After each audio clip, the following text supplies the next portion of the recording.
আমার সুযোগ হয়েছিল পৃথিবীর কয়েকটি দেশে বিভিন্ন কারণে বিভিন্ন সময় যাওয়ার।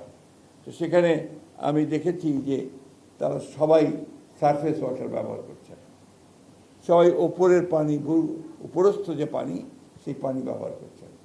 আমরা এতজন আপনারা আছি, আপনারা এতজন এক্সপার্ট আছেন, আপনারা অত্যন্ত উঁচু জায়গায় পড়াশোনা করেছেন, সবাই বিদ্বান মানুষ। আপনারা এই জিনিসগুলোকে এখন থেকে আমার মনে হয় ফোকাসটা এই দিকে দেন এবং পুরনো চিন্তা ভাবনাগুলোকে বাদ দিয়ে নতুন করে কি করে বাংলাদেশকে আপনারা সত্যিকার অর্থে বাঁচিয়ে রাখবেন। It's a question of survival, not উন্নয়ন।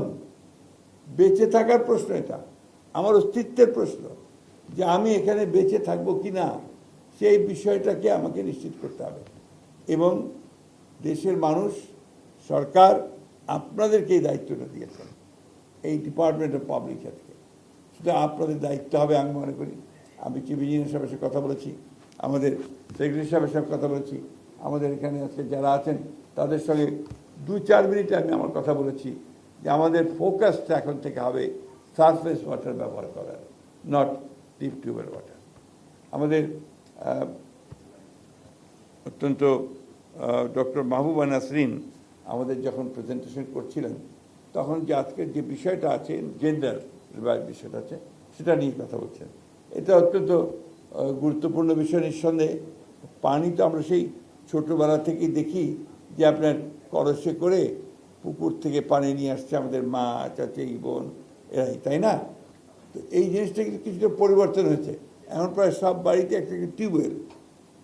আমাদের নর্দার্ন এরিয়াতে আপনার খুব বেশি নিচে নামতে হয় না, কিন্তু সাউদার্ন এলাকাতে অনেক নিচে নামতে হয়। এবং ওরা এখন আর কেউ টিপ বলে না, বলে ডিপ, মানে ডিপ টিউব। আমার সুযোগ হয়েছিল কোস্টাল এরিয়াগুলোতে গত আপনার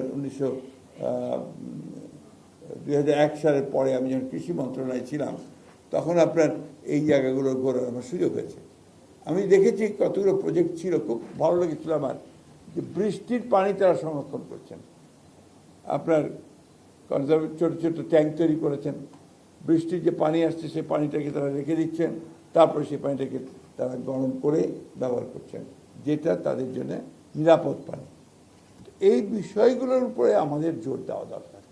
আমাদের ফোকাসটা থাকতে হবে যে আমরা এখন আর এরপর থেকে এই ভূগর্ভস্থ পানির দিকে যাব না, আমরা উপরের পানির দিকে যাব, সারফেস ওয়াটার এবং আপনার বৃষ্টির পানি। আমি জানি যে আপনাদের অনেকগুলো প্রজেক্ট আছে যেটা শীতলক্ষা থেকে, মেঘনা থেকে পানি নিয়ে এসে ঢাকায় পানি দেওয়ার আপনারা প্রজেক্ট তৈরি করছেন। এটা একটা অনেক ইনসাফিসিয়েন্ট, অনেক কম। তাছাড়াও এই নদীগুলো তো এখন আর আপনার পলিউশন ফ্রি না, এরাও পলিউটেড হয়ে উঠছে।